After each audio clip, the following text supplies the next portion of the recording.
2014년에 대한 부동산 시장 전망에 대해서 이렇게 지금 제 주제를 잡아놨는데요. 어렵게 받아들이실 필요는 없어요. 네. 여러분 어떻습니까? 이 앞으로 내년에 부동산 가격이 좀 오를 것 같습니까? 네. 오를 것 같아요. 네. 좋습니다. 맞아요. 오를 것 같습니다. 저도 그런 기대를 굉장히 많이 갖고 있습니다. 그래서 오늘은 이 프레젠테이션 자료는 제가 준비를 안 했고요. 대신 이메일 한 장으로 준비를 했습니다.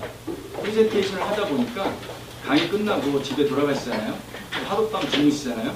내가 뭘 배웠지? 다들 그러시거든요. 그래서 뭐 하나라도 남으시라고 제가 다 이렇게 출력을 해왔습니다. 그래서 그걸 나중에 추후에 한 번 더 검토를 해보시면 제가 오늘 얘기한 것들이 더 이해가 쉽게끔 소비를 해드리는 거니까요. 아주 간단한 한 장짜리지만 이 안에는 굉장히 많은 것을 제가 내포해서 가지고 왔으니까요. 유심 있게 보시면 좋을 것 같습니다. 자, 첫 번째 보면은요. 지금 내 집 마련을 해야 되느냐 말아야 되느냐라는 그 막대 그래프가 있어요. 설문조사를 네이버에서 1년에 한 번씩 하는데 저번 주죠. 12월 2일 날 발표를 했었습니다. 자, 여기에서 주택을 사야 된다라는 부분에 64.87%가 지금 나와 있다는 거. 좀 전에도 여기 계신 분들도 이제 오를 것 같다라고 했지 않습니까? 그런 소비 심리, 주택 구매 심리가 살아나고 있다는 것을 이렇게 표로 제가 한번 가져왔고요. 참고로 작년 12월 달에 주택을 사야 되느냐 말아야 되느냐에 대한 이 설문조사에서는 결과가 사실은 51%가 사야 된다라고 나왔었거든요. 그 점으로 봤을 때 작년에 비해서 올해가 부동산 경기에 대한 사람들 시장에 대한 이 구매 심리가 더욱더 올라갔다. 그렇게 파악을 할 수가 있겠습니다. 자, 경제 상황을 보면요. 자, 내용은 제가 읽지 않겠습니다. 읽는 거는 제가 익숙하지가 않기 때문에 좀 읽어보시고요. 쭉 한 칸 띄는 그 밑에서 보면은 국내 경기는 2013년부터 2016년까지 완만한 상승 국면이 이어질 것이다 라고 이렇게 표시가 되어 있거든요. 자, 이거는요 제가 쓴 말이 아닙니다. 정확히 말하면요. 그래서 이거는 IMF 국제통화기금에서 이런 전 세계 경기에 대해서 일단은 전망치를 내놓았는데요. 아무래도 공인된 기관에서 어떤 자료를 하나 내놓으면은 항상 그게 재탕이 됩니다. 모든 기관에서 활용을 하게끔 되어 있거든요. 그래서 요 밑에 보면은 국내 경제에 대한 전망에 대해서도 표로 제가 한 9가지 표로 이렇게 지금 표시를 해놨는데요. 여기에 보면은 이 표 또한 제가 만든 게 아니고요. 국회 예산정책처의 전략치, 한국은행, 또 통계청에서 나온 자료를 토대로 제가 이렇게 표시를 해놨습니다. 그래서 이 국내 총생산, 자, 2013년, 2014년, 2015년, 2017년까지 돼 있는데, 자, 한번 보시면 2015년에 제가 색칠을 칠해놨어요. 그죠? 왜 그렇게 칠해놨을까요? 2015년도에 왜 색칠을 칠해놨을까? 좋은 일이 있어서. 좋은 일이에요. 맞아요. 좋은 일이 있어서. 정답이에요. 박수 한번 부탁드립니다. 빨리 보셨네요. 빨리 보셨어요. 여기 보면요. 국내 총생산이 2013년도에 2.6인데 2015년도에는 3.7로 올라가죠. 마찬가지로 2016년도에는 3.9로 올라가고요. 더 올라가죠. 자, 여기 이제 민간 소비부터 해갖고 쭉 보면은 대체로 2015년도에 표시된 것이 훨씬 더 올라가고 있다는 것을 우리가 느낄 수가 있고요. 그 다음에 이제 소비자 물가. 오늘 아침에 제가 뉴스를 봤는데요. 오늘 아침 뉴스에 뭐가 나왔냐면은 기획재정부에서 내년도 물가 상승률을 2% 초중반으로 발표를 했습니다. 예상치를. 자, 이거는 제가 오늘 만든 게 아니에요. 근데 벌써 제가 여기에는 소비자 물가를 2.7로 잡아놨거든요.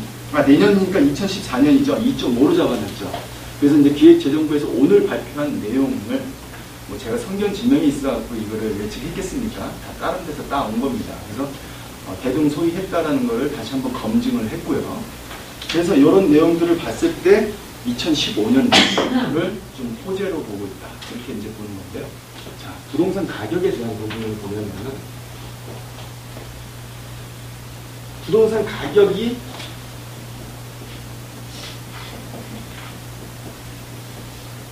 플러스 마이너스 되는 요인이 있습니다. 그 요인이 첫 번째가 뭘까요? 경기입니다. 지금 얘기한 바로 그 경기. 지금 이제 경기를 얘기했지 않습니까? 그래서 지금 현재 이 경기 상황은 2008년 리먼 브라더스 금융위기 이후로 굉장히 어려웠다가 이제는 좀 벗어나는 그런 상황이다라고 볼 수 있고요.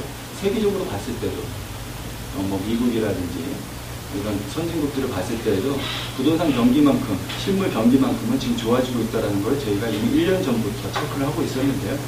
우리나라는 왜 부동산 경기가 이렇게 빨리 안 올라가는 거예요? 좀 아쉽죠.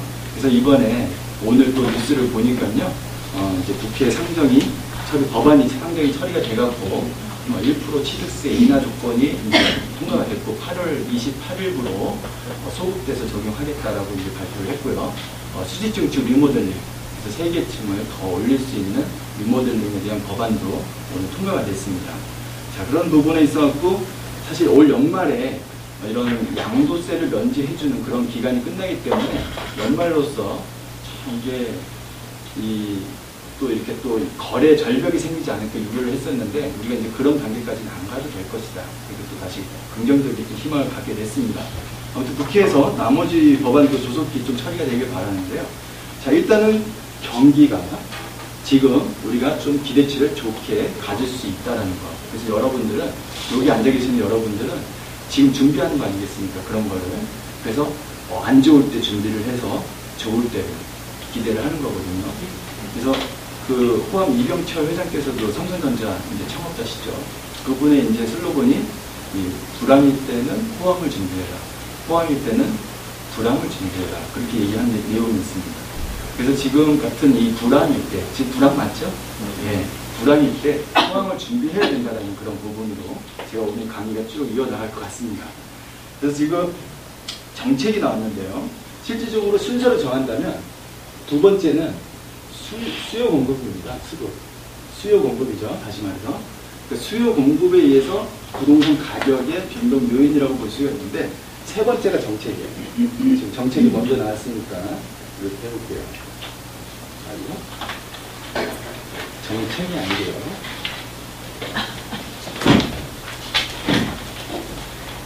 자, 정책을 보면은 여러분들이 다 알고 있을 거예요. 이미 또 이런 세미나들을 이렇게 매일 가오실 필요는 없지만 한 분기에 한 번, 한 1년에 두세 번 정도 들으시다 보면 정책만큼은 다 이해를 하실 수가 있는데 정책을 너무 오래 얘기하다 보면 맨날 무슨 우리 정부에서 나왔냐고 강의에 오면은 정책 얘기만 한다고 그래갖고 저는 아주 짧게 할 겁니다.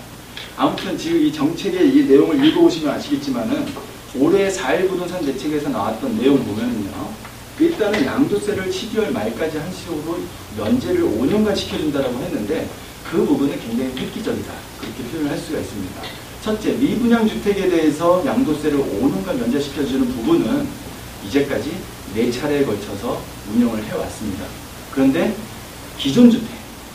기존주택이라고 하면 뭐 1가구 1주택자의 것을 매입을 했을 경우에 또는 이런 신규 분양 모든 주택이 다 포함이 됩니다. 아파트, 빌라, 뭐 도시형 생활주택 거기에다가 이제 오피스텔을 왜 나는 소외시키냐 하니까 주거용 오피스텔까지 포함을 시켜갖고 양도세를 5년간 면제시켜주는 내용이 나와 있고 지금 실행을 하고 있죠.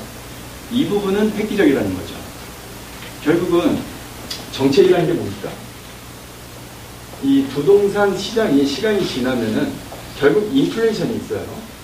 인플레이션에 의해서 부동산이 물론 떨어지기도 하고 올라가기도 하지만 그 부분에 있어서 순환 사이클을 그리는 것 뿐이지 결국은 장기적으로 봤을 때에는 우상향이다라고 이렇게 얘기를 할 수가 있습니다.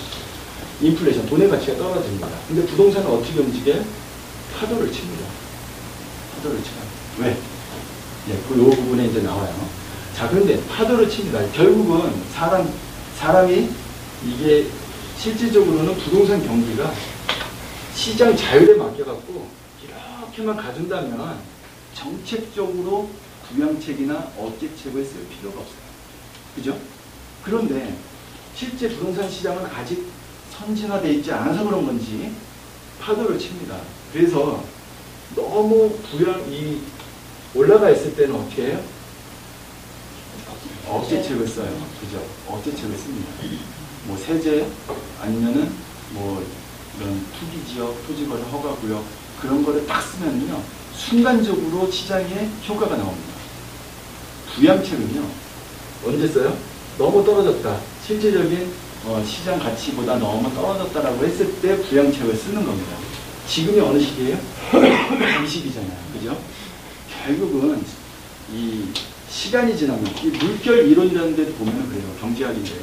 물결 이론이라는 데도 보면은 결국은 어떤 파장에 의해서 가격이 오르고 하지만 실질적으로 시간이 지나면 내재 가치에 맞게끔 온다라는 이제 그런 경제학 이론이 있듯이 결국 시간이 지나면은 우리는 정상적으로 가주는 것을 기대할 수 있다라는 거죠.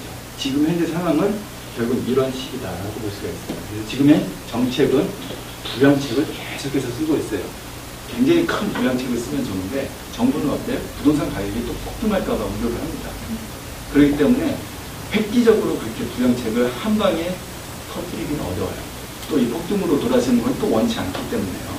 너무 떨어지지도 너무 오르지도 않고 시장 안정된 그 자연 속에서 그래프가 올라가 주길 바라는 그런 상황이겠죠. 그래서 지금 이런 정책이 이런 내용으로 지금 이 시점에서 나오고 있다는 걸 제가 말씀을 드리는 거예요. 그래서 이제 뭐 취득세도 면제를 시켜주잖아요. 생애 최초. 그 생애 최초자는요, 쉽게 말해서 투기가 아니라고 보는 거예요. 그죠? 시장 세력에서 경기가 좋을 때는 집이 여러 채가 있는 사람도 투기꾼으로 몰아요. 집을 또 사면. 그잖아요. 근데 실질적으로 그게 투기인지 아닌지는 법적으로 규정할 수가 없습니다. 정확히 말하면. 그래서 이런 생애 최초자는 취득세도 안 받겠다. 양도세도 내지 말아라. 결국은 지자체 세원의 20%에서 30%가 취득세입니다. 취득세를 갖고 지자체가 움직이고 복지정책을 쓰고 하는 거예요. 근데 취득세를 인하를 시키면서 지금의 이제 확정적으로 인하를 시키면서 지금 경제 부양책, 그걸 또 이제 아예 지금의 이제 정책으로 끝나는 게 아니라 영구적으로 인하를 시키겠다라는 거는 결국은 세금은 좀 덜 받더라도 거래가 많이 일어나주면 거래에 의해서 실질적으로 또 세금이 올라가 주는 거죠. 수요 이론이라는 거 아시죠? 발음이 안 좋아요. 수요 이론이 뭡니까? 경제학에서 어렵나요? 아주 쉬워요. 예를 들어 가격이 떨어지면 수요는 어떻게 돼요? 그죠? 예. 이렇게 하면 대학 갑니다. 네. 맞습니다. 그래서 결국 이 이론을 정부에서도 생각을 하는 거예요. 자, 그런데 부동산이 어때요? 수요 이론을 보면 부동산이 가격이 막 올라요. 막 오를 때는 사람들이 가서 밤새서 줄 서요. 뭐 하나 분양받으려고. 빚내서 사요. 그죠? 그죠? 가격이 올라갈 때. 사람 심리는 그래요. 올라간다. 참 제가 이렇게 부동산에 한 15년 넘게 했거든요. 제가 IMF 터지면서 얘기에 대해서 잘렸어요. 근데 그때 한참, 뭐라 그럴까, 이런 방식이 많았거든요. 근데 저는 사회 초년생이에요. 선배들이 쭉 있는데 다 처자식이 있어. 회사에서 인원 감축을 한다는데 누가 그만둬요? 처자식이 있는데. 그 막내가 그만둬야 되는 거예요. 그래갖고 저는 연봉을 보상금으로 받고 회사에서 이제 나왔죠. 그래서 이제 부동산을 하기 시작했는데 결국 IMF 때 부동산을 했어요. 굉장히 우리가 IMF를 금방 극복을 했거든요. 아무튼 제가 이런 IMF 때 떨어지고 올라가고 또 떨어지는 이런 두 번의 지금 경험을 한 거예요. 뒤에 보면 15년이 넘었기 때문에. 근데 보다 보니까 진짜 올라갈 때는 사실은 누가 그래요. 자, 부동산을 모르시는 분들이 부동산을 선택을 할 때, 야, 누가 뭐 사갖고 얼마 벌었대더라. 그러면은 흥분을 해요. 가서 그걸 또 사요. 그럼 돼요? 안 되잖아요. 근데 모르는 사람들은 그 말에 제일 많이 흥분을 해요. 그게 아니잖아요. 그죠? 그런데 수요 이론을 보면 가격이 떨어졌을 때 수요가 증가해야 되는데 지금은 어때요? 떨어졌는데 수요는 더 떨어졌어요. 심리가 그런 거예요. 자, 그러면은 부동산 가격 요인 중에 첫 번째 경기, 두 번째 수급, 세 번째 정책, 네 번째가 뭘까요? 그렇습니다. 심리예요. 아주 쉽죠? 이 네 가지 안에서 이루어집니다. 가격 움직이는 게. 근데 한 10년 전부터 이 심리학이 부동산학에 들어온 것 같아요. 정확하게. 근데 이런 실질적으로 부동산 투자를 해서 제대로 큰 돈을 벌기 위해서는요, 사실은 남들보다 좀 먼저 움직일 필요는 있어요. 그런 거라고 저는 생각을 해요. 확신을 합니다. 자, 지금 가격이 많이 떨어져 있고 수요가 올라가야 되는데 부동산은 지금 거꾸로 움직이고 있다. 왜? 왜 그래요? 자, 여기에서도 왜 그런지에 대해서 얘기를 하면은 재밌어요. 2.2 대 7.8 원칙이 있습니다. 이게 적용이 되는 것 같아요. 들어보신 분, 2.2 대 7.8. 사실은 유명한 공식이에요. 2.1에 7.8이 뭐냐면 유태인이 만든 거예요. 유태인이. 그래서 우리가 보통 얘기를 할 때 2대8 뭐 많이 하잖아요. 2대8 가르마. 정확히 말하면 6대8 가르마만 돼도 사람들이 2대8 가르마라고 해요. 2대8. 두의 상징이거든요. 옛날에. 2대8, 2.1에 7.8이라는 여러 가지 심오한 내용들이 많이 함축을 하고 있습니다. 예를 들어 2.2는 산소예요. 질소예요. 질소와 공기 중에 산소의 비율이에요. 그 다음에 물, 그 다음에 우리 인체의 살. 물과 살로 했을 때 2.1에 7.8. 아, 거꾸로네요. 거꾸로예요. 이렇게 할게요. 거꾸로예요. 예. 그 다음에 또 뭐가 있을까요? 정사각형을 그리고요. 정원을 이 안에다 넣으면요. 안에가 78이고 바깥에가 이 부분이 22예요. 이런 원리들이 계속 있어요. 기업에서는 20%의 인재가 80%를 땡긴다, 뭐 이렇게 끌어당긴다, 일을 시킨다, 뭐 이렇게 얘기도 하고요. 백화점에서 20%의 상품이 80%의 매출을 일으킨다.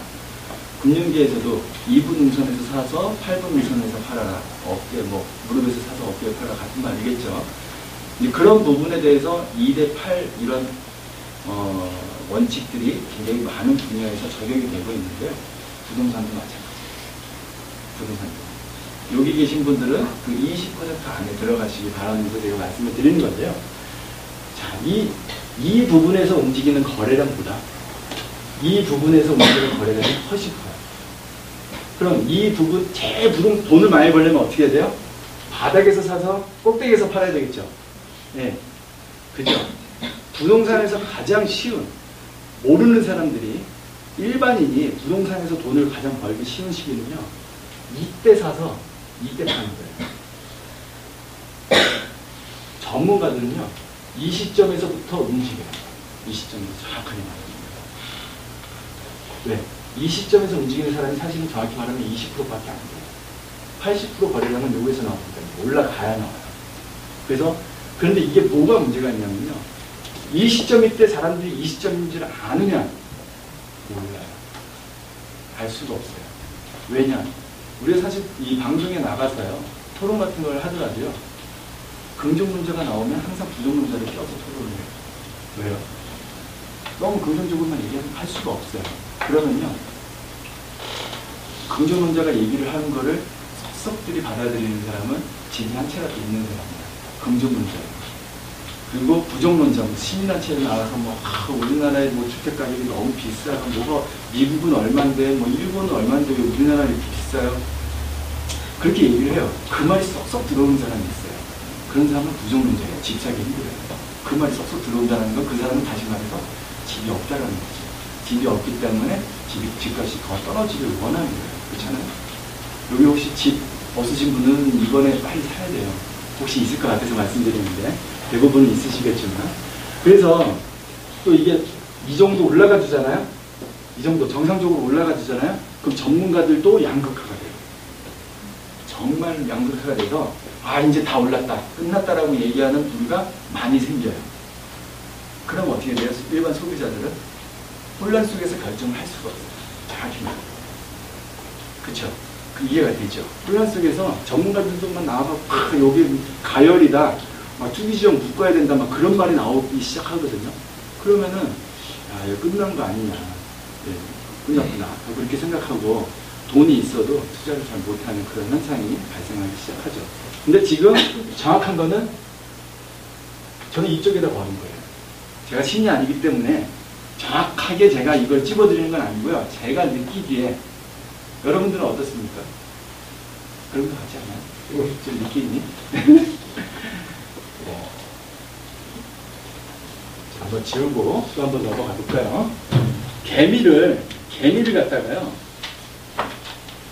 한 개미를 일하는 사람, 개미는 우리가 열심히 일하는 그런 이제 곤충으로 알고 있잖아요. 그런데 개미도 사실 모아놓고 보면요.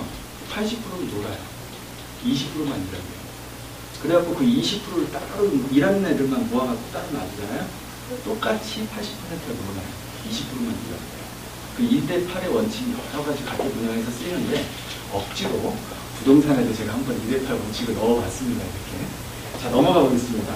지금 정책에 추후 나올 정책, 오른쪽 면이죠? 오른쪽 면에 보면은 추후 나올 정책에 보면요. 다주택자 양도세 중과가 폐지, 그 다음에 분양가 상한제 부분 폐지, 이 두 가지가 나와 있습니다. 사실 다주택자가 우리나라에 한 90만 명 정도 된다고 합니다. 그리고 이분들이 갖고 있는 주택수가 어마어마한데요. 지금 사실 이 주택수에 따른 양도세를 차등 부과하는 나라는 우리나라밖에 없어요. 사실은요. 근데 이 다주택자들이 지금은 경기가 안 좋으니까 투기권으로 보지 않는 거죠. 그래서 다주택자를 양도세 중과를 폐지를 함으로써 집이 있는 사람도 또 집을 사게끔, 그래서 민간 임대 시장에 물건이 나오게끔 해주는 그런 역할을 하겠다라고 정부에서 지금 발표하고 있는데요. 다주택자, 지금 1가구 2주택자는 양도세를 50%를 냅니다. 3주택자는 60%를 내고요. 너무 많이 내요. 거기다 보유세도 있죠. 이거 불로소득이 아니거든요, 정확히 말하면. 그런데 양도세를 반 이상을 뜯어간다. 그게 이상한 거예요. 근데 60%가 아니라 정확히 말하면 교육세까지 붙으면 66%예요. 남는 게 뭐 있어요? 누가 집을 사요? 집이 있는데, 통장에서 10억이 있는데 누가 집을 사겠어요? 결국은 주택시장의 이런 정책에 인해서 집 있는 사람이 집을 또 못 사게끔 만드는 그런 효과가 있었는데요. 이거는 이제 서수환 국토교통부 장관께서 꼭 폐지를 할 것이다라고 지금 의욕찬 말들을 계속 하고 있기 때문에 올해는 끝났고요. 내년에 또 풀어주기를 기대를 해봅니다. 그러면 네. 지금은 다주택자들이 만약 집을 유예기간, 지금 현재는 유예기간이에요. 자, 그러니까 뭐냐면은 조금만 얘기를 들어도 전 다 알아요. 그러니까 유예기간이라는 건데 말은 있는 게 아니고요. 사실 제가 이제 지워진 시간이 1시간 반밖에 안 돼요. 그렇기 때문에 빨리빨리 말씀을 드려서 하나 더 전달시켜드리려고 그런 부분인데 질문하세요. 질문하지 말라는 게 아닙니다. 질문을 해야 부드러워져요. 그러니까 다주택자가 지금은 팔면은 양도세를 중과가 아니라 일반 세율로 내요. 8,800만 원 이상 남았을 때 35%, 3억 이상 남으면 38%, 8,800에서 10만 원이라도 빠지면 25%의 세율을 양도세를 냅니다. 차등세율이거든요. 지금은 집을 샀을 때가 아니라 집을 팔으란 얘기예요. 지금 다주택자 양도세 중과를 유예시켜준 그 법안 자체는 굉장히 잘못된 법이에요. 다주택자가 지금 이 시기에 집을 팔으라 하고 내놓은 정책이죠. 지금 시장이 집을 팔으라고 하면 돼요. 사라고 한쪽에서는 사라고 막 정책을 내놓으면서 지금 다주택자 양도세 중과는 아이러니하게도 집을 팔으라고 내는 정책이나 마찬가지라는 거죠. 지금 유예기간입니다. 유예기간. 답변이 됐죠. 네, 질문은 제가 조금만 들어도 알 것 같아서. 자, 분양가 상한제 폐지가 됩니다. 근데 이것도 얘기하면 재밌어요. 분양가 상한제가 처음 만들어진 역사부터 말씀드리면 99년도에 분양가가 자율화돼요. 자, 이게 무슨 말인지 아세요? 아실 거예요. 그죠? 그러니까 분양가가 그전에는 정부에서 정해줬어요. 대형 평형을 분양받으려면 채권을 많이 써낸 사람이 대형 평형을 분양받을 수가 있었고요.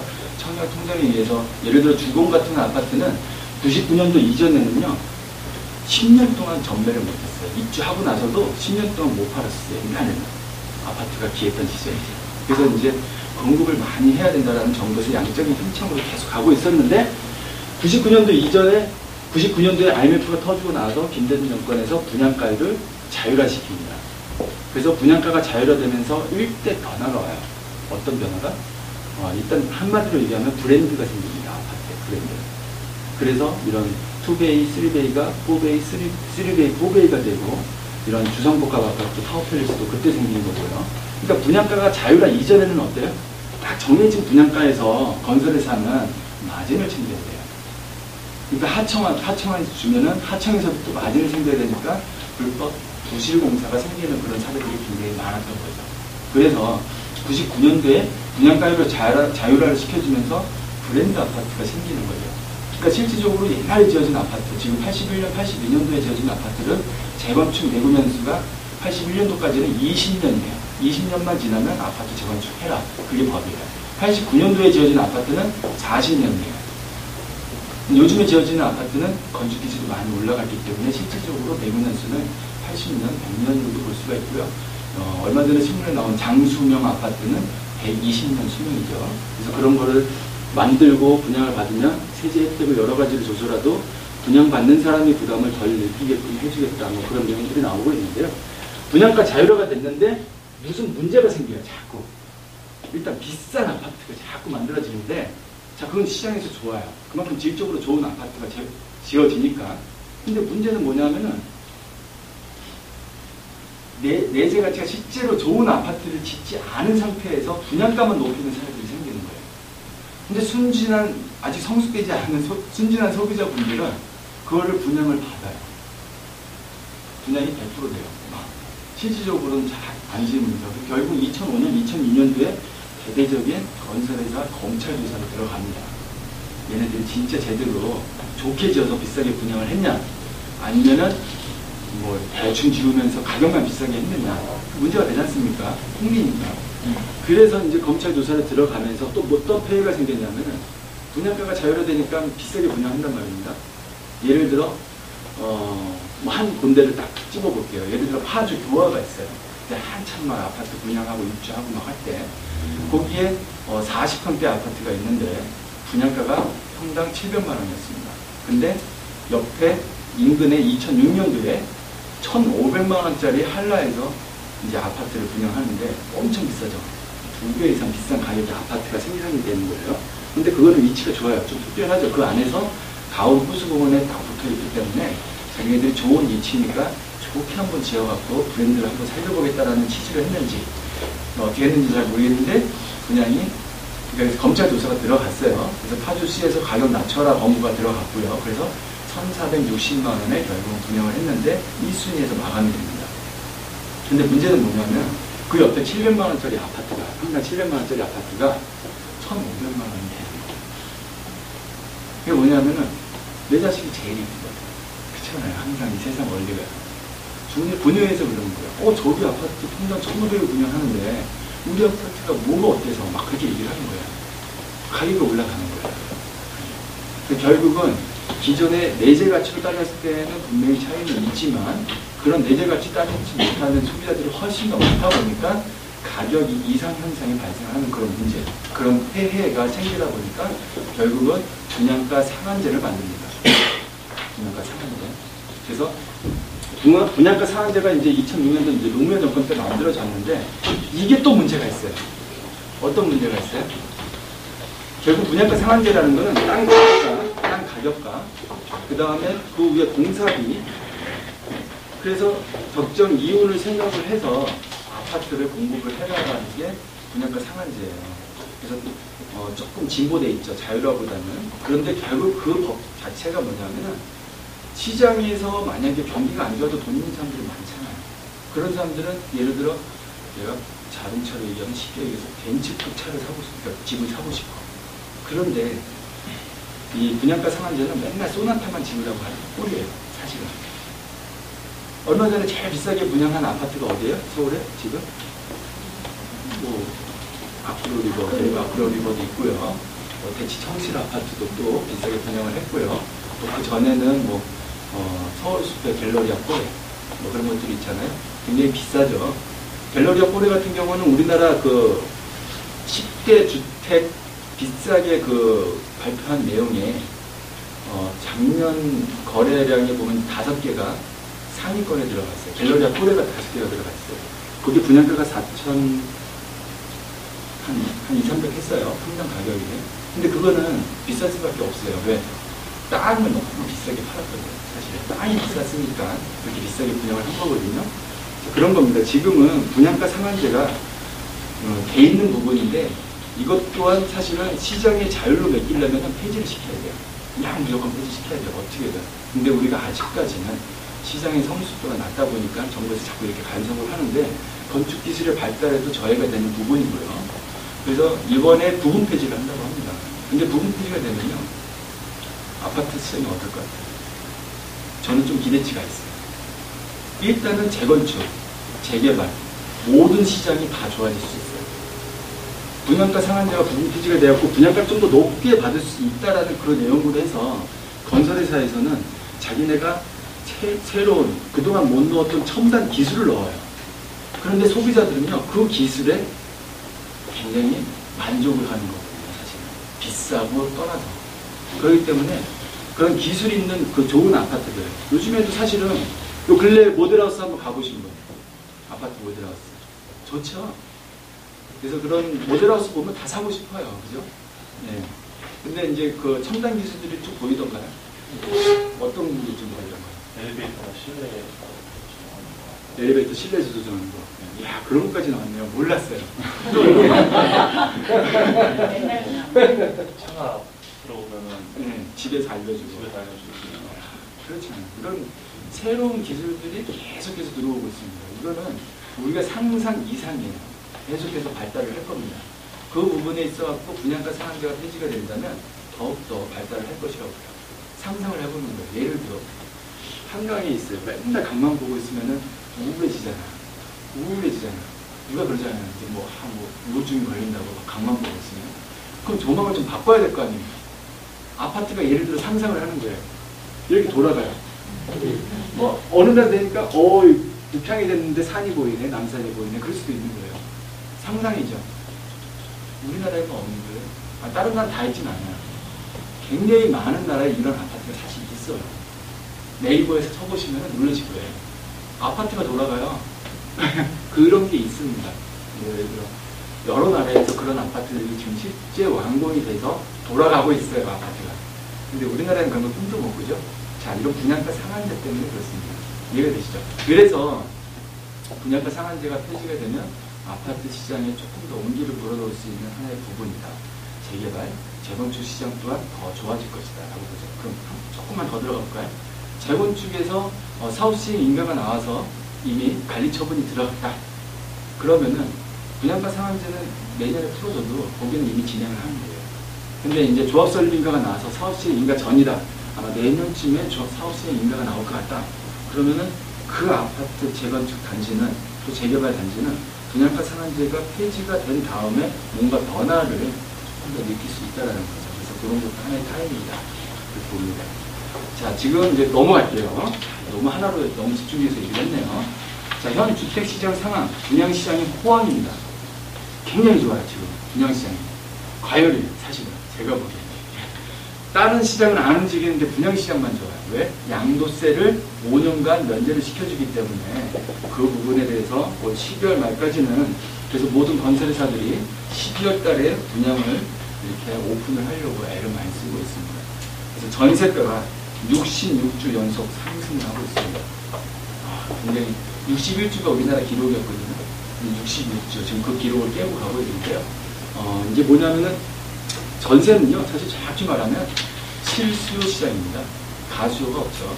그래서 정확하게 수요 공급에 의해서 이 전세 가격이 판단이 되는데 가장 큰 거는 이 고금리에서 저금리로 떨어지면서 생기는 현상이에요. 사실은. 그리고 이 고금리에서 저금리로 되다 보니까 사람들이 전세 놓는 것보다는 월세 놓는 게 훨씬 이득이잖아요. 옛날에는 10년 전에는 1,000만 원당 2부 받았어요. 20만 원의 월세를 받았습니다. 월 2부. 연 24%의 수익률을 냈거든요. 24%. 근데 요즘에는 몇 프로 받아요? 한 6%. 연 6%, 7% 정도밖에 못 받아요. 그래도 은행이자보다는 훨씬 좋아요. 은행에 내가 예치를 했다. 2점 몇 프로밖에 못 받지 않습니다. 그러니까 실제로 은행이자보다 2배 이상의 수익률이 나오니까 그런 부분에 있어서 전세가 자꾸 월세로 바뀌어요. 그러면서 전세 물량이 부족해지고 심리적으로 사람들이 집을 살려고 하는 의욕이 없는데 그런 부분에서 전세 살던 사람이 집을 사서 자꾸 빠져나가지고 새로운 전세 수요자는 항상 꾸준하게 있고요. 신혼부부다들이 빠져나가줘야 되는데 집을 안 사고 정체하고 있어요. 계속 전세하니까. 집은 정부에서 계속 해마다 20만 가구도 공급을 하고 있는데도 불구하고 전세가는 계속 폭등을 하는 거예요. 20만 가구가 부족한 거죠. 근데 우리나라는요, 사실은 한 90%가 민간 건설업자에 의해서 주택이 공급이 되는 시장입니다. 반대로 95%가 이런 사회주의는 100% 이제 다 정부에서 공급을 하죠, 주택을. 싱가포르 같은 경우는 한 95%가 정부에서도 공급을 해요. 민주주의지만. 근데 우리나라는 한 90%가 민간 업자에 의해서 주택이 공급이 되는데, 결국 자연적으로 공급이 되고 있는 상황인데도 전세가가 이렇게 올랐다는 것은 사실 문제가 있는 겁니다. 그래서 전세 자금 대출을 지원을 했다. 그것 또한 가격을 올리는 효과거든요, 사실은. 그러니까 정책이 어디로 가는지 모르겠어요, 저도 사실은.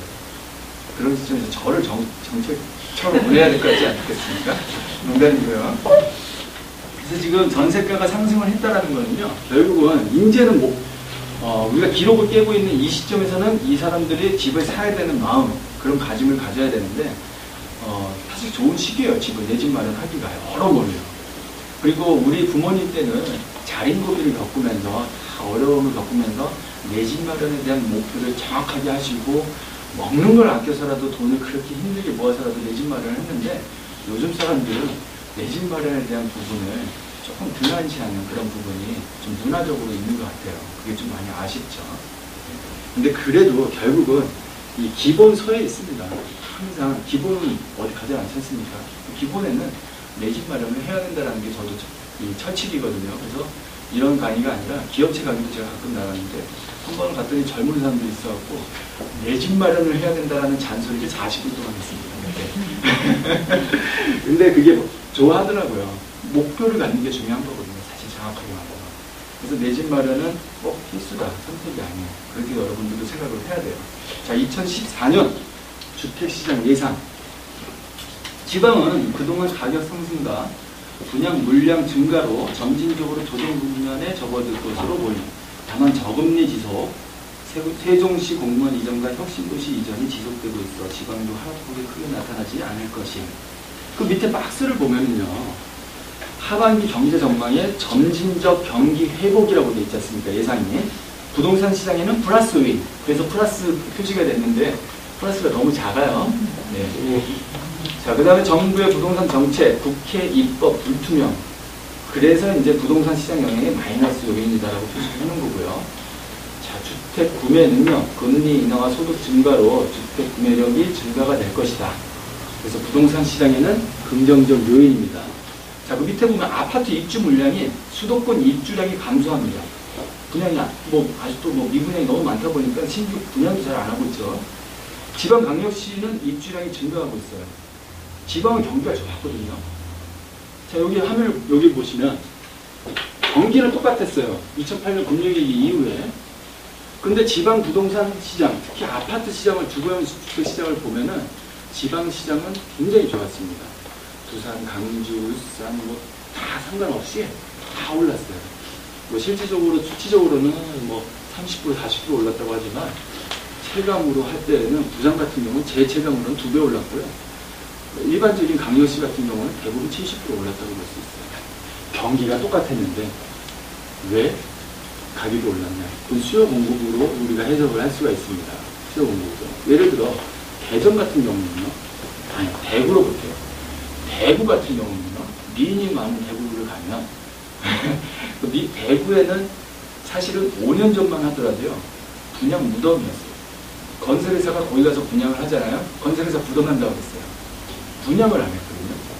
그러다 보니까 지금 대구 같은 경우는 5년째 지금 계속 상승해요. 지금 많이 올랐습니다. 지금도 오르고 있어요. 사실은. 굉장히 좋아요. 상황이. 그래서 그건 뭐냐면 결국 수요 공급에 기인한다. 그리고 99년도 이전에 지어진 그런 노후된 아파트가 아니라 사람들이 자꾸 새 아파트를 보면 갖고 싶어. 그래서 새로 신규 분양이 그동안에 없었기 때문이고요. 왜 그랬느냐?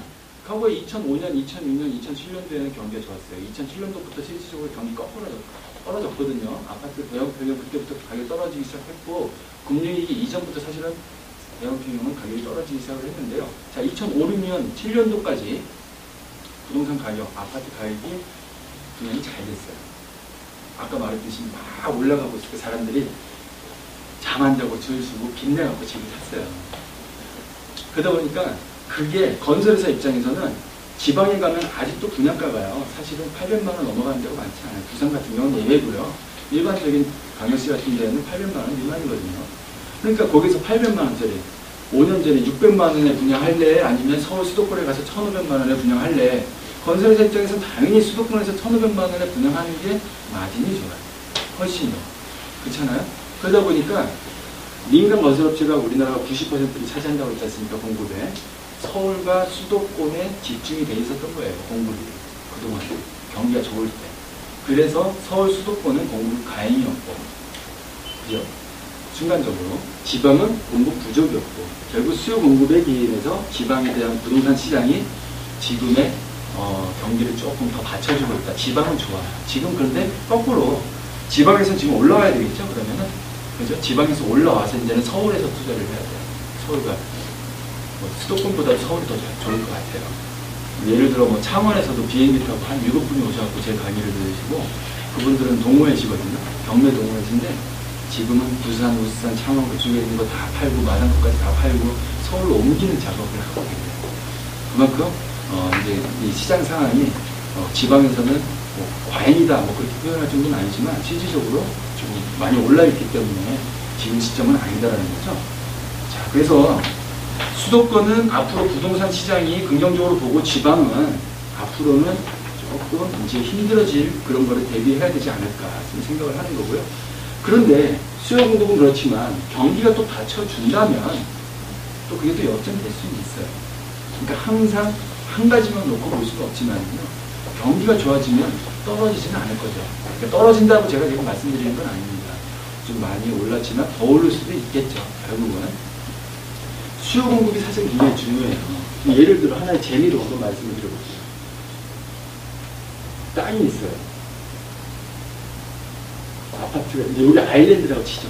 섬이에요. 아파트가 있는데 아파트가 100세대. 100세대가 있어요. 근데 100세대인데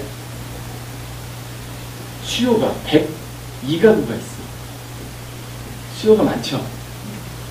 2%가 부족해요. 네. 그러면 그 2%에 의해서 집값이 올라갈 거라고 봐요. 그죠?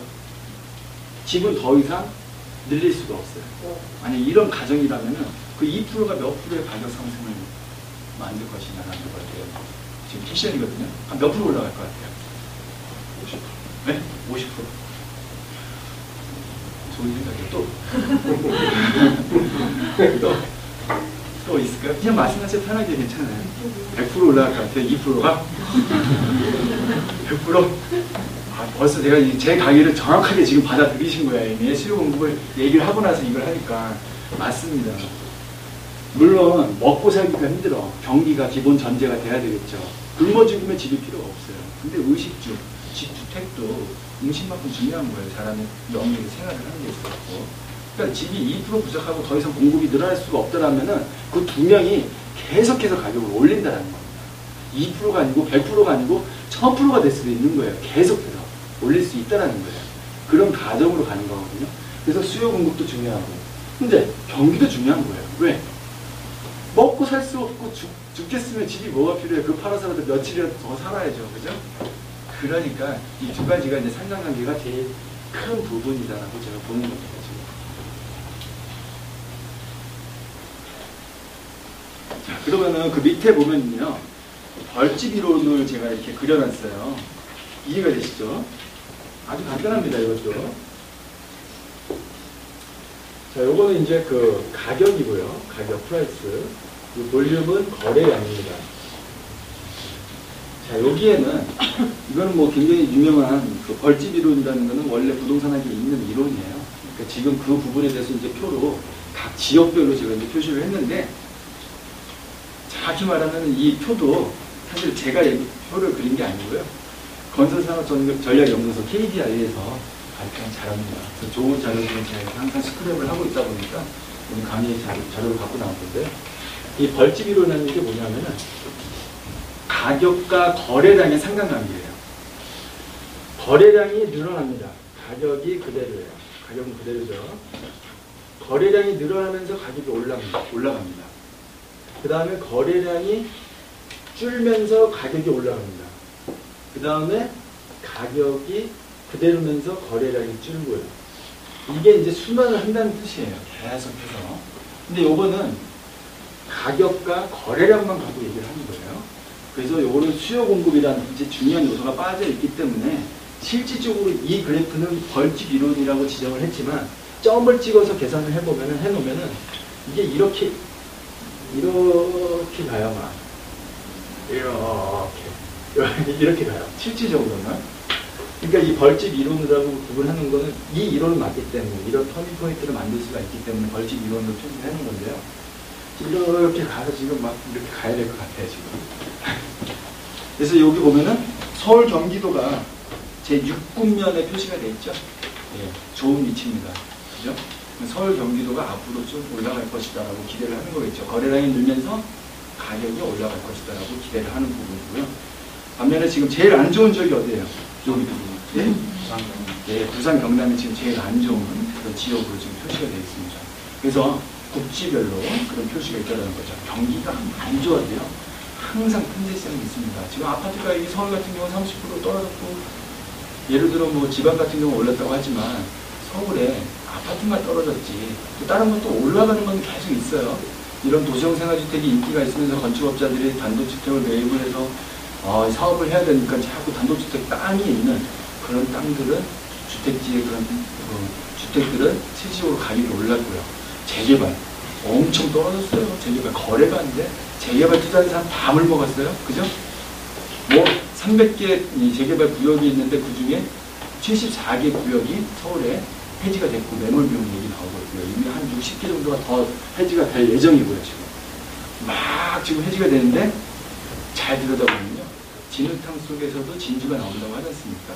사실 저는 그걸 좋은 기회라고 봐요. 재개발 지역에 남들이 다 안 좋다고 하다 보니까 실질적으로 가서 보면 평가액으로 나와 있는 매물들이 있어요.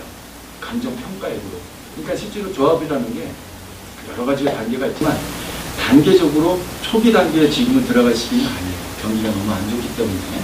그런데 마지막 단계에 와 있고 조만간에 사업이 아파트로 변모가 되는 그런 데도 있거든요. 분명히 가는지요. 근데 거기에서 보면은 감정평가액으로 바로 직전에 있는 것들이 감정평가액으로 나왔다. 그러면은 이 평가액이라는 게 뭐냐면요. 조합에서 분양계약을 작성을 할 때 아파트 평형을 신청을 하지 않습니까? 근데 나 아파트 안 받을 거야. 청산받을래. 그럼 평가액으로 받는 거거든요. 근데 정확히 말하면요. 평가액 더 줘요. 조합에서 내가 1억이라는 평가액이 나왔으면 1억 2천을 받아낼 수가 있는 겁니다. 청산을 할 때는. 그래서 그런 부분이 발생을 하는데 비례율이라고 또 얘기를 할 수 있겠죠. 그런데 그런 물건들이 급매물이 재개발 시장에는 좀 있어야지. 남들이 안 좋다 하는 그런 시장에 잘 들여다보면 오히려 진주가 있을 수 있다는 걸 우리는 생각해 볼 필요가 있겠죠. 그래서 지금 실질적으로 부동산 경기에 있어갖고 재개발 시장 아주 안 좋고요. 재건축 시장 좋아요. 자, 재건축 시장이 왜 좋죠? 강남만 좋죠. 강남만 좋죠. 그죠? 다른 데는 별로예요. 근데 강남의 주요, 뭐 빅3라고 하면 대단지를 얘기하는 거고 좋다라고 하는 건 아니고요. 아무튼 강남에 있는 주요 재건축들은 가격이 많이 올라있어요. 혹시 강남의 재건축 아파트를 가고 계신가요? 혹시? 없어요. 제가 갖고 있는 걸 할게요. 예를 들어 뭘로 할까요? 개포주공 갈까요? 개포주공 4단지가 있어요. 13평이 있는데 이게 얼마냐면은 6억 2천이에요. 30평대 아파트를 가려고 하면은 추가 부담금을 한 2억 정도를 내야 돼요. 거의. 사실은 지금 2억이라는 거는 정해진 게 아닙니다. 부동산에서 얘기하는 내용이거든요. 한 1억 8천이다. 여기다 그렇게 예상을 한다고 하면은 그럼 얼마야 이게? 아파트 32평이 됐을 때 추가 부담금을 냈을 때 8억 2천이잖아요. 이 주변에 렉스 아파트라든지 뭐 아이파크라든지 그 주변에 있어요. 대치 아이파크라든지 거기 보면은 한 9억 원정이에요. 9억 좀 안 돼요. 9억 정도 가거든요. 얼마 남나? 한 8천 남죠? 많이 남는 건가요? 괜찮아요? 만족할 정도 수준이 되죠. 5년 기다려갖고 예를 들어. 그런 거 같죠. 그리고 그 2억이라는 거 얘기하는 조합에서 얘기하는 거는요. 제가 볼 땐 2억이 아니라 더 올라가요. 일단 항상 관리청을 할 때 되면 건설회사에서 회의해요. 아, 이렇게 좋게 지을 테니까 좀 좋게 짓고 좋은 위치니까 추가보다 조금씩 더 내자 이렇게 얘기를 해요. 그러다 보면 2억이 아니라 2억 얼마가 되겠죠. 또 결국은 실질적으로 수익이 안 났는데 왜 사람들이 사요? 왜 살까요? 별로 수익이 안 났는데 만족? 네? 만족.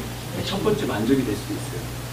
두 번째는 물론 안 떨어질 거라는 기대심. 네, 정확하게 안 떨어질 거다. 이건 안 떨어질 거다. 그러니까 지금 이 시중에요. 돈이 많아요. 사실. 돈이 많아요. 돈 가지고 계신 분들이 자제분을 위해서 재테크를 다시 대신한다고 했을 때 제일 사람들이 선호하는 분들이 설문조사를 해보면 강남의 재건축이에요. 그 사람들은. 그리고 돈을 많이 번 사람이 다 강남의 주요 재건축. 제가 아까 제가 이제 퇴직한 얘기를 했잖아요. 제가 퇴직을 할 때, 사실 제가 이제 대기업이었거든요. 2,500만 원 정도를 받았어요. 퇴직금으로. 1년도 근무 안 하고요. IMF 때. 근데 제 친구는 삼성에 근무를 했었거든요. 근데 그 친구는 삼성이 역시 삼성이야. 2년치를 줍니다. 그래서 그 친구는 5천만 원을 받았어요. 5천만 원을. 그리고 1년 동안 근무하면서 부모님 집에 살았었으니까 2천만 원을 모았어요. 그 7천만 원 갖고 어딜 샀냐면요. 반포 주공 3단지 몇 단지 기억도 안 나요. 그걸 샀어요. 10몇 평짜리. 전세가 있었어요. 전세가 7천이었나? 근데 그게 2억 2천 가던 건데 IMF가 터지니까 그게 1억 9천까지 떨어졌어요. 그러니까 그 친구가 그걸 샀어요. 돈 7천만 원 들고. 살 때 아무 생각 없었어요. 결혼해야 되니까. 집은 있어야 된다. 부모님의 말씀에 의해서 7천만 원이 생기니까 자기는 어차피 일할 거니까 7천만 원 갖고 집을 산 거예요. 그 친구가 또 전화가 왔어요. 야, 이거 아파트 이제 2008년도에 이제 지어졌거든요. 그 전에. 야, 이거 지금 뭐 평형을 신청하라는데 몇 평 하지? 그때 분위기가 대형 평수가 무조건 좋았어요. 야, 무조건 제일 큰 거예요. 52평을 분양받았어요. 추가 부담금 3억을 내고, 3억 얼마를 내고, 24억에 팔았어요. 양도세 3억 내고. 2008년도에 24억에 팔고, 그걸 다시 34평을 샀어요. 그 단지 안에. 34평을 1억 2,500 주고 샀어요. 지금도 1억 2,500이에요. 2008년도에. 그리고 나머지 돈을 갖고, 공독에 이제 그 자이, 그 재건축하는 단지를 샀고, 부가연유탄 한 1-300도 샀는데 그 아직 문제 철거하고 있고요. 철산 아파트 18평짜리 3개를 샀어요. 월세가 각각 달 3,500만 원 나와요. 일을 안 해요. 지금 일을 안 해요. 일을 하고 싶지가 않대요. 그냥. 뭐 월세가 나오니까. 그 친구가 있거든요. 우리 친구들 중에서 제일 안 나오지. 일 안 하고 제일 편하게 사니까요. 저는 2천 몇백만 원 갖고 부동산 사무실 냈어요.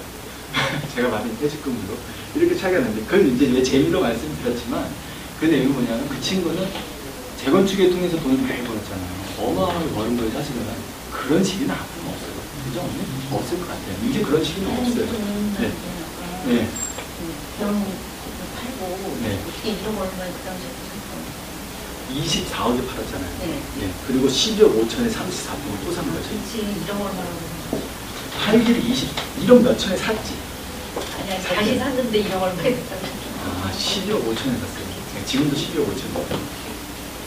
그래서 이제 그 뭐냐면 재건축을 통해서 아마 이제 여기 계신 분들은 몇 분 있을 것 같은데 재건축을 통해서 돈을 버는 사람들이 많아요. 사실은. 강남 쪽에 특히.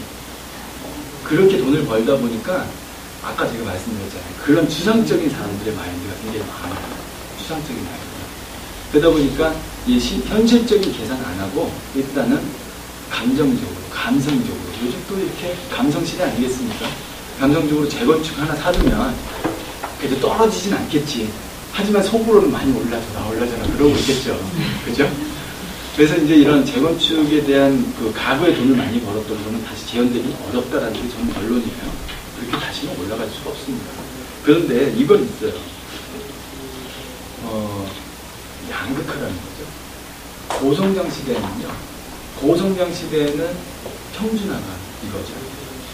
그러니까 우리나라 가구, 개발도시로 가구 하고 막 이렇게 이제 어느 정도 개발도상국에서 벗어나는 시점에서 강남과 강북의 편차를 줄이기 위해서 서울에 26개 뉴타운 지구를 발표를 하고 9개 균형발전 촉진 지구를 발표를 하고 하면서 남과 북의 남한과 북한이 아니고요. 강남과 강북의 편차를 줄이겠다 해갖고 이제 평준화 작업을 했었는데 경기가 어려우면 어떻게 돼요? 안 가잖아요. 잘 안 되잖아요. 그러면 거꾸로 양극화가 아니라 평준화가 아니라 저성장 시대에서는 양극화로 보내요. 양극화. 그래서 양극화가 됐을 때에는 실질적으로 사람들이 돈 있는 사람들은 좀 이렇게 쏠림 현상이 있어요. 이렇게 좋은 쪽으로만 투자를 하려고 해요. 그러니까 실질적인 투자가 되는 거죠. 얼마를 넣고 얼마를 벌겠다라는 게 아니라 건축상적으로 얘기 두고 실질적인 A급을 살려고 드는 거죠. 그래서 이런 양극화 시장에서는 랜드마크가 필요한 거거든요, 사실은. 그래서 강남에 대한 부분에 대해서 강남 불패 신화가 또 이어진다는 거죠. 사실 누군 그래요. 강남의 아파트를 빗대서 얘기를 합니다. 제가 뭐 강남을 이렇게 막 올리는 건 아니에요. 근데 뭐든지 알 수는 없어요. 누구는 그래요. 서울에 30평대 아파트가 예를 들어 뭐 이번에 분양한 것도 대륙 아프로 리버타운 같은 경우는 12억 5천이 넘어요. 분양가가 30평대가 너무 비싸요. 24평이 9억이 넘어요. 비싸죠. 금발 안 했나? 로얄을 발라는 것 같아요. 로얄동, 로얄제리 그런 거 있잖아요. 로얄동, 로얄층 너무 비싸요. 그러니까 좋은 위치다라는 거죠. 근데 사람들이 선택을 할 때 좋은 위치라는 건 다 인정을 하니까. 서울 지도를 놓고 봤을 때 정중앙이고 어느 지역을 접근하더라도 접근성이 좋으니까. 교통의 요지에다가 한강까지 끼고 있고 뭐 그런 여러 가지 장점을 갖고 있겠죠. 그러다 보니까 아유 감사합니다. 저 드신 거 맞죠?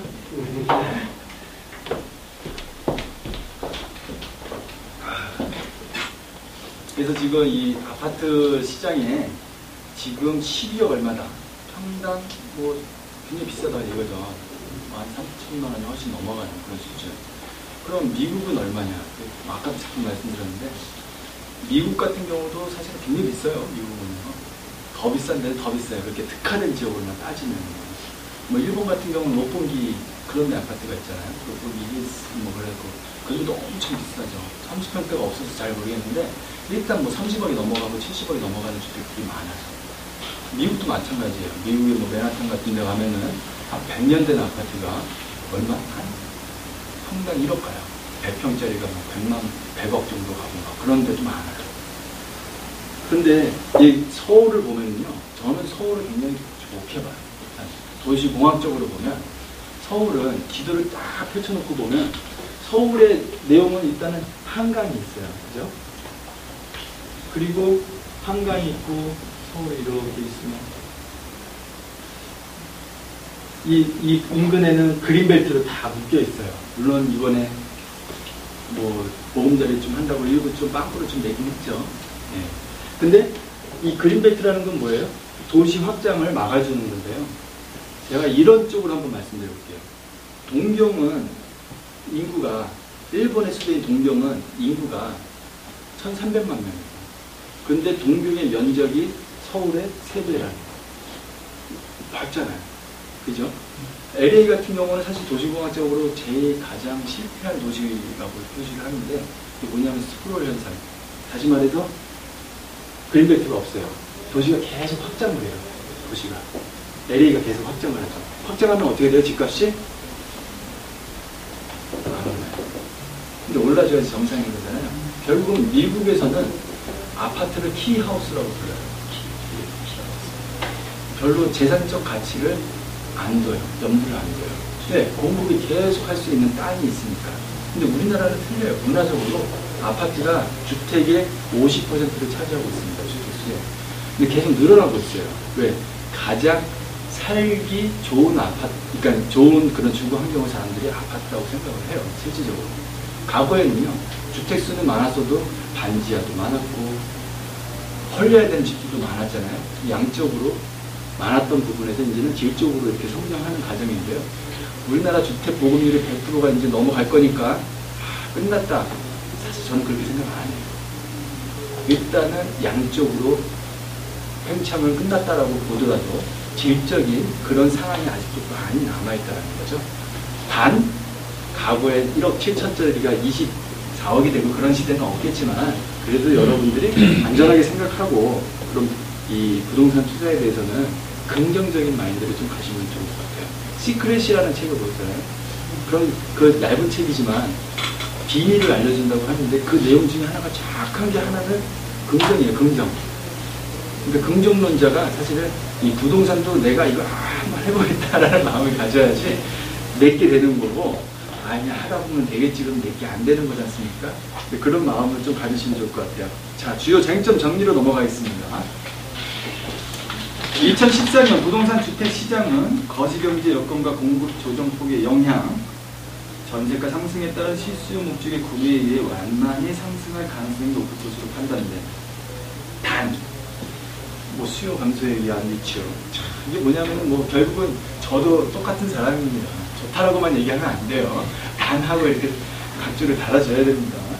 이제 실질적으로 수요 계층, 주택을 구매할 수 있는 수요 계층은 이제 33살에서부터 75살까지라고 보통 우리가 얘기를 하거든요. 부동산에서. 그래서 그분들이 보통 집을 구매할 수 있는 수요 계층이라고 하는데, 가장 문제는 이 30대가 안 움직인다는 거. 거기에서 지금 현재 우리가 약간의 거래량이 있어갖고 발목을 잡히고 있다는 거라고 볼 수 있겠어요. 자, 투자 방향. 자, 굉장히 중요한 포인트가 되겠죠. 투자 방향. 2014년 수도권 시장은 점차 회복될 것으로 보이나 지역적, 유형별 차별화가 클 것으로 보여요. 아파트보다는 주요 지역 재건축, 재개발을 자산가치 상승보다는 이용가치에 관심을 지속적으로 가지고 있을 필요가 있다고 판단. 결국은 요걸 이제 요약을 이제 돼 있는 건데요. 요걸 이제 좀 풀어서 설명을 드릴게요. 시간이 남아 있으니까.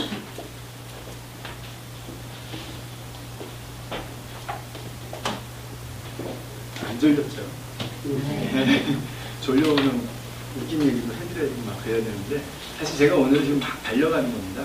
시간이 1시간 반밖에 안 된다고 하고, 또 여기 또 이렇게 굉장히 그 투자를 하셔갖고, 시간, 금만 투자한 게 아니라 이제 돈까지 투자하셔갖고 오신 분들도 있다고 하니까 조금 더 알려주고 싶은 마음에 막 달려가고 있습니다, 지금. 2014년 수도권 시장 뭐 점차 회복될 것으로 보인다는 건 앞에서 좀 얘기를 했어요. 지역적인 것도 이제 여러분들이 어느 정도 지역적인 거, 유형별. 또 부동산은 여러 가지 유형이 있습니다. 지역적인 거는 뭐 여러분 이해하셨으니까 넘어갈게요. 그럼 유형별로 보면은 대표적인 게 주택이 있겠죠. 주택도 나눠지죠. 아파트라든지,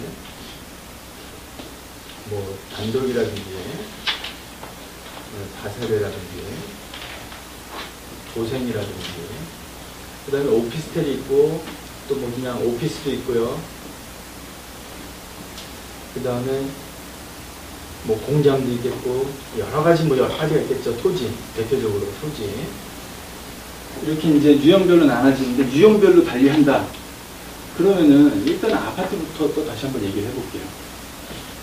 아파트 가격이 큰 폭으로 상승하기는 어렵다라는 거는 여러분들도 얘기를 했는데, 사실 이제 아파트도 지역적으로 보면은 서울에 큰 평형, 뭐 이렇게 대형 평형 서울보다는 수도권에 굉장히 어렵다고 그랬잖아요. 그것도 사실은 이 수요 공급에 이제 요인해서 움직이는 거라고 보시면 돼요. 2005년, 2006년도에 사실은 이 대형 평형이 공급이 많이 됐던 거는 김영삼 정권에서 준농림지에다가 아파트를 지을 경우에 지금 관리지역이죠. 평형에 대한 의무 제한을 없애줬어요. 그러면서 대형 평형 공급이 많았던 데는 정확히 따지면 서울이 아니에요. 서울은 똑같이 20% 비율을 유지를 했습니다. 대형 평형 의무 비율을. 왜냐하면 서울은 재개발, 재건축밖에 없거든요. 그러면은 이 주택 공급 규칙에 의해서 평형 비율을 맞췄고, 그런데 2005, 6년 정확히 말하면은 99년도 IMF가 터지면서 용인 수지에 뭐 LG 빌리지 붙어갖고 그게 이제 하나의 이제 촉발점이 돼갖고 대형 평형만 이렇게 이루어진 아파트 단지들이 사람들이 막 여기는 1000몇백 세대가 다 20평, 30평 왔어. 부자동이야. 비거리 힐즈 그러면서 이제 갑니다. 그러니까 진짜 비거리 힐즈이냐 막 가격이 또 괜찮아졌고 분양도 잘 되고, 또 실질적으로 그때 당시에 분양을 수요자를 예측을 하면 베이비 붐 세대, 그때 당시에 40대 그분들이 아파트를 분양을 받고 싶은 평형이 40평대, 50평대, 방 4개가 필요하다고 그랬었어요. 그러다 보니까 대형평형 공급이 너무 많았는데 그게 지역이 어디예요? 정확하게? 용인. 그 다음에 어디요? 용인 쪽이 제일 많았고요. 그 다음에 뭐 인천, 김포, 뭐 파주, 운정, 뭐 그렇게 이제 그쪽이 많았습니다. 그러다 보니까 그쪽 지역은 굉장히 지금 가격이 많이 떨어진 거예요. 아까 말씀드린 파주 교화의 뭐 아파트, 그게 1,500만 원까지 올라갔다고 그랬잖아요, 평당. 근데 지금 얼마인지 아세요? 평당 다시 700만 원으로 떨어졌어요, 지금 현재. 근데 그 옆에 운정 3지구 해갖고 토지 보상비가 2조 4천억 원이 작년 말에 지불이 됐고, 토목공사를 해서 거기를 이제 공급업체, 다시 건설회사한테 이제 공급을 합니다. 그리고 아파트가 지어지겠죠. 원가적으로 계산했을 때. 평당 1,000만 원 미만으로는 절대 공급을 할 수가 없어요, 원가적으로 계산했을 때. 근데 시세가 99년 이전에 지어진 것도 아니고 2006년도에 입주한 아파트, 2007년에 입주하고 8년도에 입주한 아파트들이 지금 평당 700이에요. 45평이 3억 단, 2억 9천에도 살 수 있어요. 어머니 그거 사야 되나 말아야 돼요? 어머님은 좀 세련되신 거 보니까 좋은 거 아니면 아니다. 아니 너무 멀어요 거기. 사야 돼요? 말아야 돼요? 사야 돼요? 실수자라면 사야 돼요. 내가 거주를 하면서 누린다, 이용을 할 거다, 이용 가치다, 사야죠. 결국 시간이 지나면 아까 말씀드린 대로 이 물결 이론에 의해서 결국 제자리 걸음을 가지 않습니까? 결국은 오르긴 오르는데 투자, 돈을 얼마를 투자를 해서 얼마를 번다라고 하는 그런 투자라고만 가정을 했을 때는 쉽지 않아요. 왜? 첫 번째 이유는 공급이 너무 많은 지역, 차압 매물도 많고, 두 번째로는 경기가 안 좋아지면서 대형 평형 수요자가 줄고 있다는 거, 인구 구조의 변화로 인해서 가구에 우리나라 80년대까지만 해도 5인 가족이 대세였다면 지금은 3인 가족이 대세가 되고 있고 2인 가족으로 줄고 있고 식물력도 많아지고 있는 그런 상황에서 결국 대형 평형에 대한 공부를, 사람이 한번 어려워봐야 공부를 하는 거예요. 지금 공부해갖고 이제 또 아는 거예요, 사람들이. 대형 평형에 대한 수요가 줄고 있다는 거는 확실히 아는 거죠. 그러다 보니까 이런 700만 원까지, 2억 9천까지 떨어졌다. 6억 5천 가던 게 45평이 만약에 교화에 대원유성 아파트 1200세대인데 많이 떨어졌는데 반 이상으로 떨어졌어요. 분당 일산도 가면 절반 떨어졌어요. 대형평이. 용인 가면 절반 이상 떨어졌어요. 예를 들어 용인의 상현동에 가면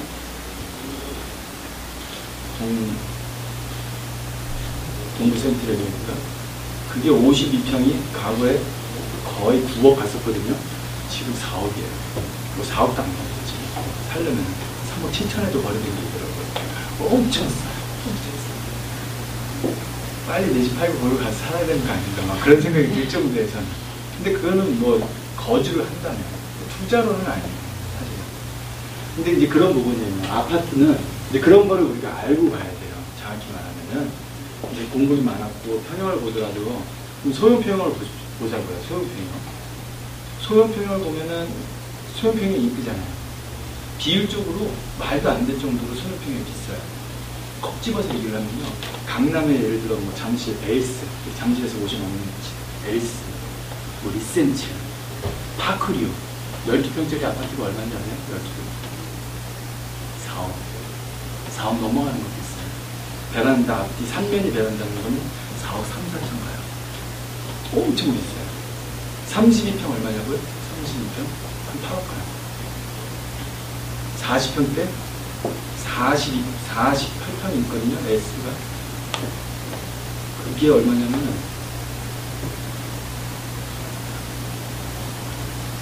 8억이 안 가요. 그러니까 30평대가 8억이었잖아요. 12, 3억밖에 안 가요. 맞아요. 12, 3억. 비율적으로 면적당 나누기해서 가격을 환산해보면 소형 평수가 비싸다는 걸 지금 말씀드리는 건데 대부분의 현상이에요. 그러니까 지금 어려운 아파트는 대형 평형. 지방에서부터, 아니 수도권에서부터 시작해서 서울도 똑같이 영향을 받고 있고 소형 평형은 잘 돼, 그냥 잘 돼요. 근데 이걸 다시 역으로 생각하잖아요. 98년도에 뭐 제가 이제 부동산에 이제 IMF 시작을 했으니까 그때 당시에는요 20평대 아파트 강남에서 아파트를 쳐주지가 않았어요. 20평대 아파트하고 30평대 아파트하고 가격 차이가 빠지면 큰 평수는 채권으로 사람들이 입찰을 해갖고 채권을 써내서 다 분양을 받았기 때문에 40평대는 40평대가 제일 비쌌어요. 평당으로 하잖아요. 지금 이게 역전이 된 거예요. 그러다 보니까 요즘에 소형평의 분양이 잘 되잖아요.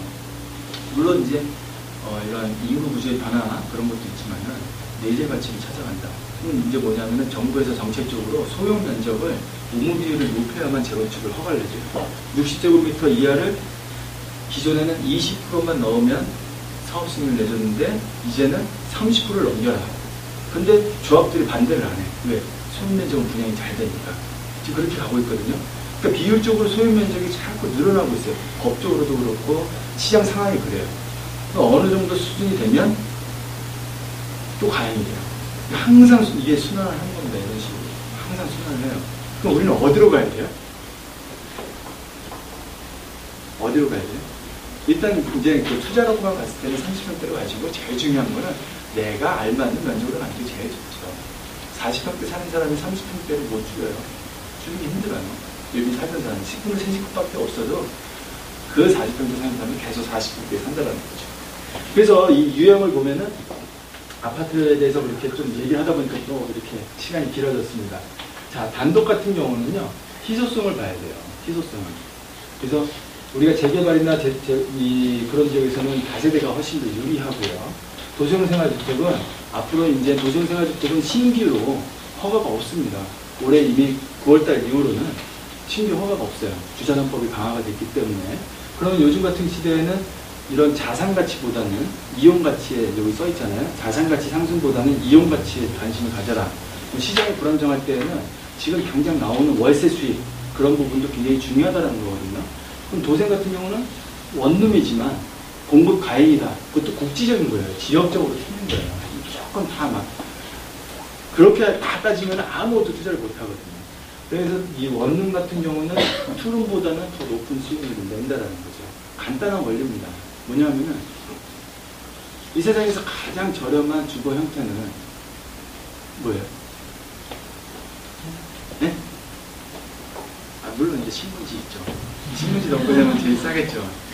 찜질방 하루에 5,000원, 뭐 한 달이면 뭐 한 15만원, 뭐 고시원이 보통 20만원, 강남에 좋은 시설 좋은 데는 한 40만원. 네? 50만원 하는데 고시원요? 아, 고시텔. 좋은 데도 있고. 여기 비싸요. 근데 원룸은 그래도 뭐 그 이상을 받겠죠. 고시원보다는 훨씬 더. 그리고 투룸이 어떻게 보면 매매 가격이 2배다라고 했을 때 월세도 그만큼 2배가 나와주면 좋은데 그렇지가 않아요.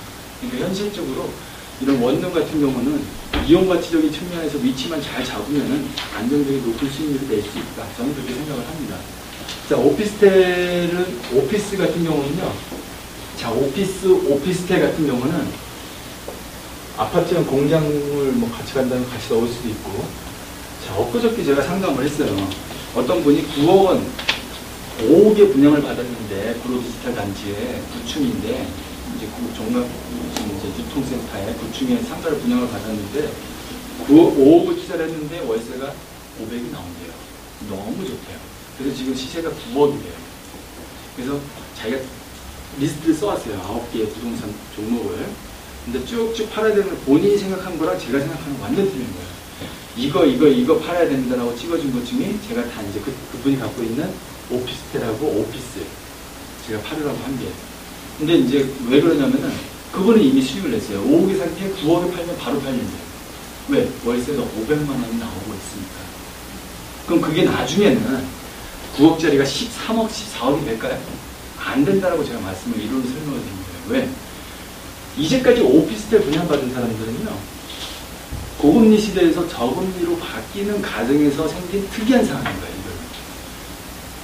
이걸. 어렵나요? 안 어렵죠? 지금 우리나라가 더 저금리로 바뀐다. 예를 들어, 일본이나 미국같이 제로금리로 바뀐다. 그러면 지금의 오피스텔이 또 올라야죠, 2배로. 매매가격이. 왜? 기대 수익률은 낮아집니다. 일본은요, 주택 임대 시장의 요구 수익률이 3%예요, 3%. 우리나라는 그래도 5, 6% 정도를 요구하고 있잖아요. 근데 금리가 제로금리가 되면 그런 현상이 나옵니다. 또, 근데 우리나라가 지금 제로금리로 갈 것 같진 않아요. 그럼 금리가 올라갈까요? 신문을 보니까 금리가 올라갈 것 같은 문구가 있었고 봤어요. 역시나 금융상품 파는 기사였어요, 결국은. 그러니까 금리는 지금 앞으로 여기 표에도 보시면 나왔나? 일단은요, 금리는요, 표 안 봐도 돼요. 없어요. 경제 성장률이 예를 들어 올해 뭐 한 3%를 찍었다. 금리는 2.5%가 많은 거예요. 내년에 경제 성장률이 3.5%다. 그럼 금리는 2.75에서 왔다 갔다 할 겁니다. 한국은행 기준입니다. 결국은 경제 성장률에 기인해서 금리는 결정이 된다고 쉽게 생각하시면 되고요.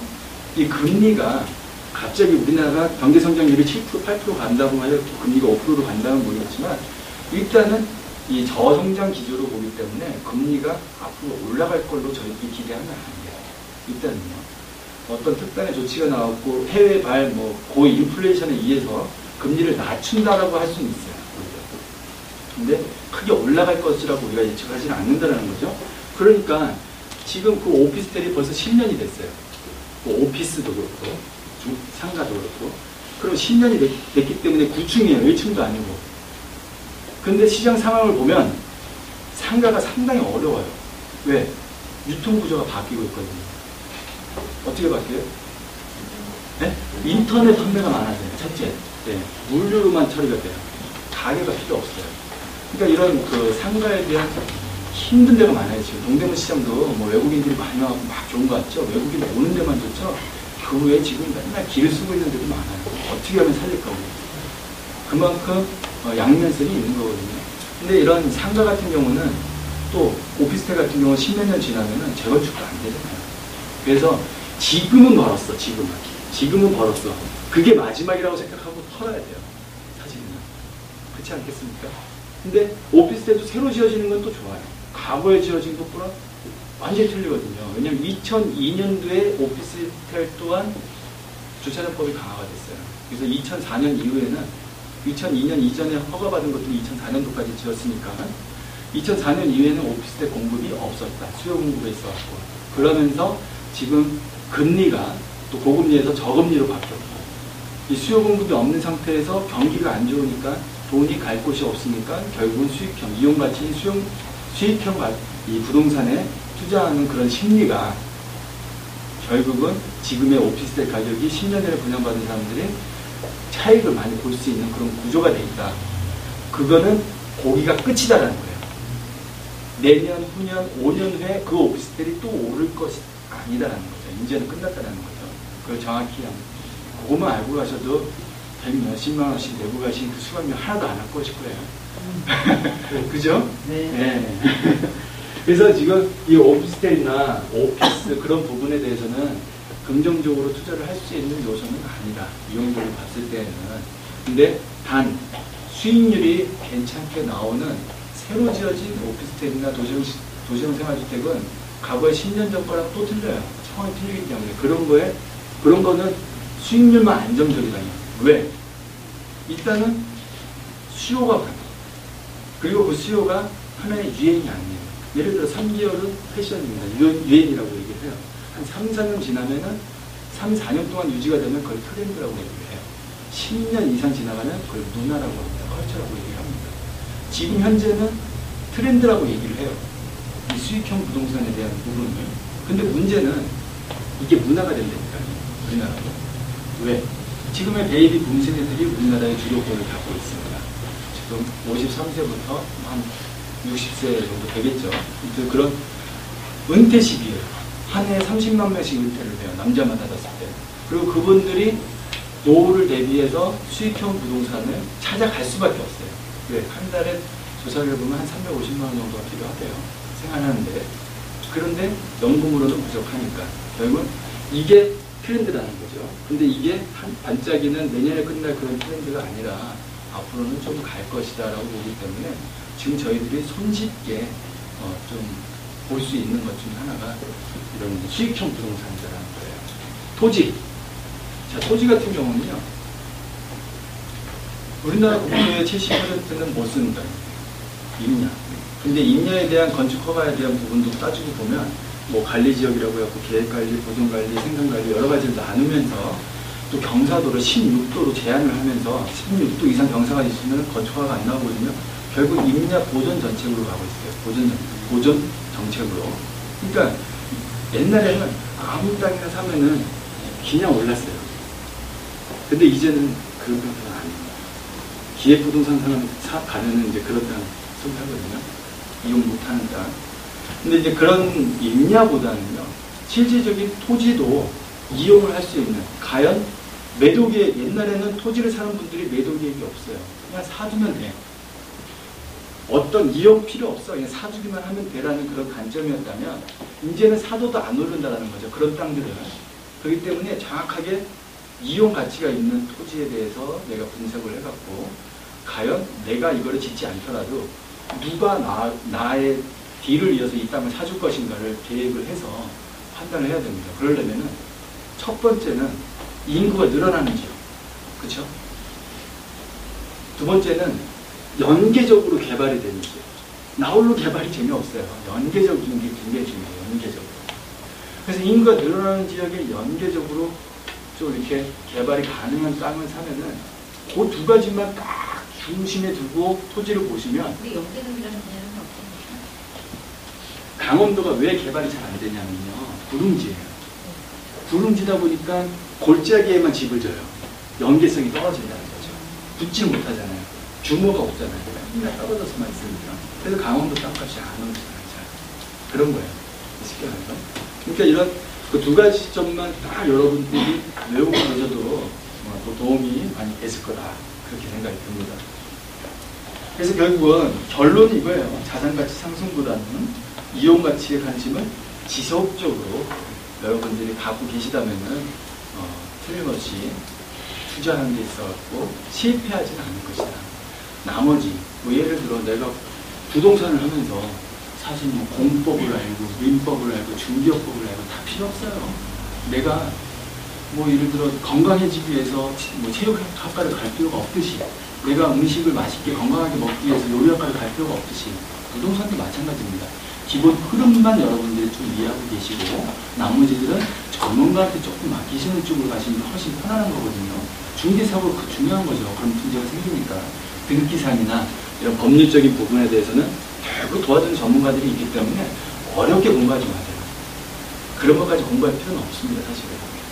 업으로 생각하시는 분은 정확하게 배워야 되는데 투자하시는 분들은요, 기본적으로만 이런 흐름이 더 중요하다고 생각이 돼서 오늘 흐름에 대해서 이렇게 조금 설명을 드렸고요.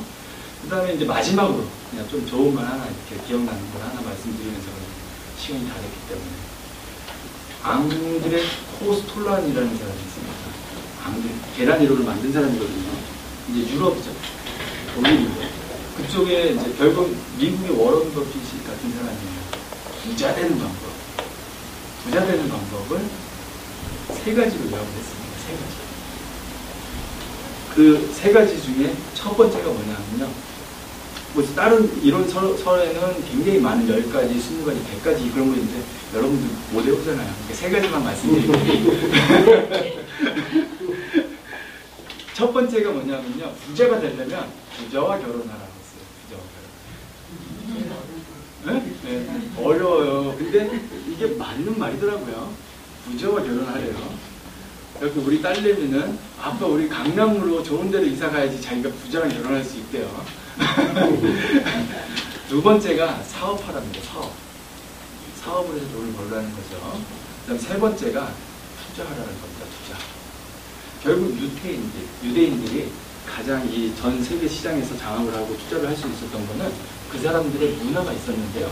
그 문화 중에 하나가 13살 때 생기는 성인식에는 몇 천만 원의 돈이 들어온다고 합니다. 그러니까 그거를 돌 때도 그렇고 유대인 문화들은 그 애를 통해서 돌 때 들어온 돈은 그 애한테 정기적금을 들어갔고 절대 부모가 안 씁니다. 13살 때 성인식 때 들어온 돈 몇 천만 원이 들어온 것도 마찬가지고, 그럼 걔가 성인이 돼서 18살, 20살이 됐을 때 내가 어떤 투자를 할지 이미 걔는 15살 때부터 궁리를 하기 시작하는 거예요. 경제 공부를 체험을 하는 거죠. 결국은 유태인들이 돈을 벌 수 있었던 거는 그런 경제관념, 그 다음에 조금 작지만 그런 종잣돈을 이용을 해서 투자를 해왔다는 거. 그 부분이 유태인들을 지금까지 전 세계적으로 좀 밸류를 높여놨다고 볼 수가 있는데, 자, 결국 우리나라도 돈 버는 방법은 투자에 의해서 돈을 벌 수 있다는 게 여러분들한테 제가 마지막으로 드리는 말씀입니다. 수고하셨습니다.